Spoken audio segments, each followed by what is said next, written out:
வணக்கம் மக்களே, welcome to சமையல் சேனல். மக்களே, நம்ம இன்றைக்கி ஒரு குட்டி ஸ்டோரி பார்க்க போகிறோம், சிறுகதை. அந்த கதையை பார்க்க போகிறதுக்கு முன்னாடி நம்ம சேனலுக்கு ஒரு சப்ஸ்கிரைப் பண்ணிடுங்க, மறக்காமல் லைக் போடுங்க. வாங்க ஸ்டோரி உள்ள போகலாம். மக்களே, நம்ம பார்க்க போகிற கதையின் டைட்டில் என்ன பார்த்தீங்கன்னா, தலைப்பு என்ன பார்த்தீங்கன்னா, கடவுள் இங்கு தான் இருக்கிறார் அப்படின்னு. அதுக்கான அர்த்தத்தை நீங்கள் கதையை போய் தெரிஞ்சுக்கோங்க. வாங்க பார்க்கலாம் கதையை. ஒரு ஊரில் ஒரு விவசாயி ஒருவர் இருந்தார். அந்த விவசாயி ரொம்பவும் பெரிய அளவில் பெரிய பணக்காரரும் இல்லை, ரொம்ப வசதியானவரும் இல்லை, ரொம்ப ஏழையாகவும் இல்லை, நடுத்தர வசதியாக, போதுமான அளவுக்கு வசதியாக இருந்தார். தேவைக்கேற்ற மாதிரி அவர் விவசாயம் பார்த்து வந்தார்.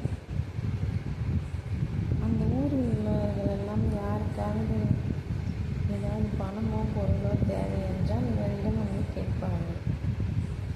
இவர் உடனே இல்லை என்று சொல்லாமல் தன்னிடம் இருப்பதை இவர் அவர்களுக்கு கொடுத்து மகிழ்வார். அவர்களும் இவரை வாழ்த்துவிட்டு செல்வார்கள். இப்படி இருக்கும் பொழுது ஒரு நாள் இரவில் இவர் படுத்து உறங்கிக் கொண்டிருக்கும் பொழுது ஒரு கனவு ஒன்று வந்தது. அந்த கனவில் இறைவன், அதாவது கடவுள், தன் வீட்டிற்கு வருவது போல கனவு கண்டார். கண் வைத்து பார்த்தால் கனவில் தன் வீட்டிற்கு வந்திருப்பது போல கனவு கண்டதை திடீர்னு விழித்து இவர் பார்த்தார். எல்லாம் கனவாக இருந்தது. உடனே இறைவன் மறுபடியும், நான் உன் வீட்டுக்கு நாளை வருவேன் என்று கனவில் கூறினார். உடனே இவரும் காலையில் கோயில் விழுந்தவுடன் தன் மனைவியிடம், இன்று நம் வீட்டிற்கு கடவுள் வரப்போவதாக சொல்லியிருந்தார். உடனே அதற்கான ஏற்பாடுகளை பார்க்க வேண்டும். அதற்காக நிறைய பண்டங்களையும் காய்கறிகளையும் பழங்களையும் நாம் செய்து வைக்க வேண்டும். உடனே சந்தைக்கு போயிட்டு நான் நிறைய காய்கறிகளையும் பழங்களும் வாங்கி வருகிறேன். புது ஆடைகள், அணிகலன்கள் எல்லாம் வாங்கிட்டு வர. இந்த அம்மாவும் அந்த விவசாயியின் மனைவியும் கடவுள் சாப்பிடுவதற்காக எல்லா விதமான இனிப்பு பண்டங்களையும் செய்து வைக்கிறாங்க.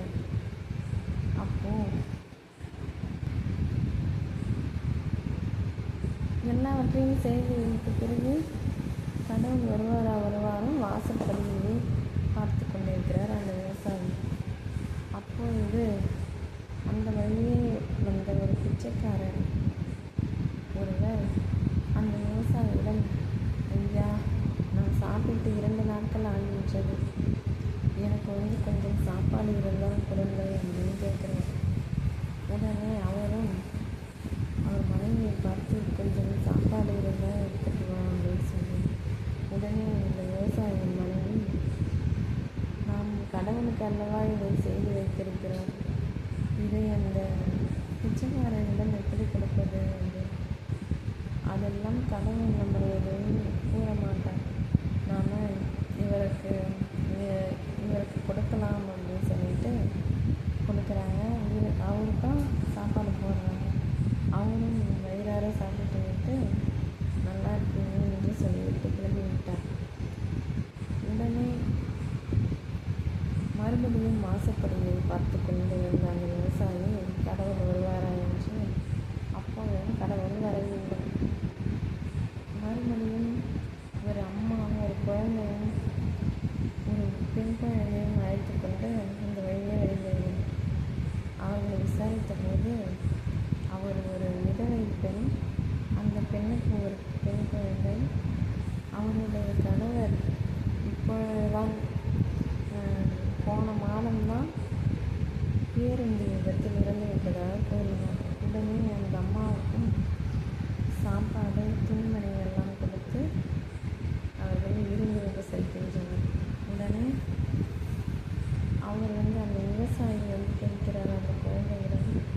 உனக்கு எப்பொழுதெல்லாம் உனக்கு நோட்டு புத்தகம் அப்புறம் ஏதாவது தேவை என்றால் என்னிடம் கேளுங்கள் அப்படின்னு, பணம் தேவை இருந்தாலும் என்னிடம் கேளுங்கள் அப்படின்னு சொல்கிறார் அந்த விவசாயி. உடனே அவர்களும் சரின்னு சொல்லிட்டு அவர்களுக்கும் கொஞ்சம் பணம் அப்புறம் துணிமணிகள்லாம் கொடுத்து அனுப்புகிறாங்க. அவங்களும் கிளம்பிட்டாங்க. இப்படி ஒருவராக வருகின்ற பொழுது மாலை நேரத்தில் ஒரு மூதாட்டி, வயதான மூதாட்டி அம்மா வராங்க. நடக்க முடியாமல் வராங்க.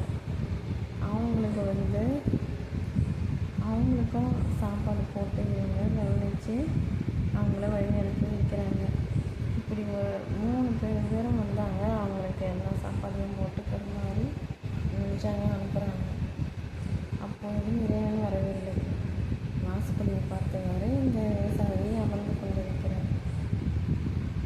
அப்புறம் இரவு நேரமாகிவிட்டது, வெகு நேரமாகி இறைவன் வராத காரணத்தினால் இவர் என்ன பண்ணுறாருன்னு பார்த்தீங்கன்னா, அந்த விவசாயி போய் உறங்கிவிட்டார். உறங்கி விடும்பொழுது அவர் கனவில் மறுபடியும் இறைவன் தோன்றுகின்றார்.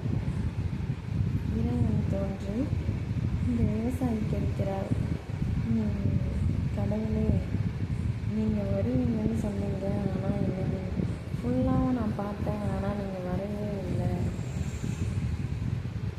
ஏன் வரலை அப்படின்னு கேட்குறேன். நான் வரவில்லை என்று யார் எனக்கு சொன்னது? நான் வந்தேனே அப்படின்னு. இல்லையே, நீங்கள் வரவே இல்லையே, மற்ற 3 பேர் தான் வந்தார்கள், நீங்கள் வரவே இல்லை. நான்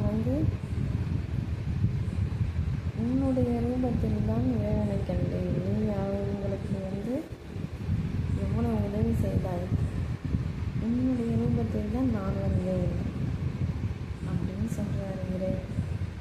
அதாவது கடவுள் எப்பொழுதும் ஒருவருக்கு நேரில் வரமாட்டார். மற்றொரு ரூபத்தில் தான்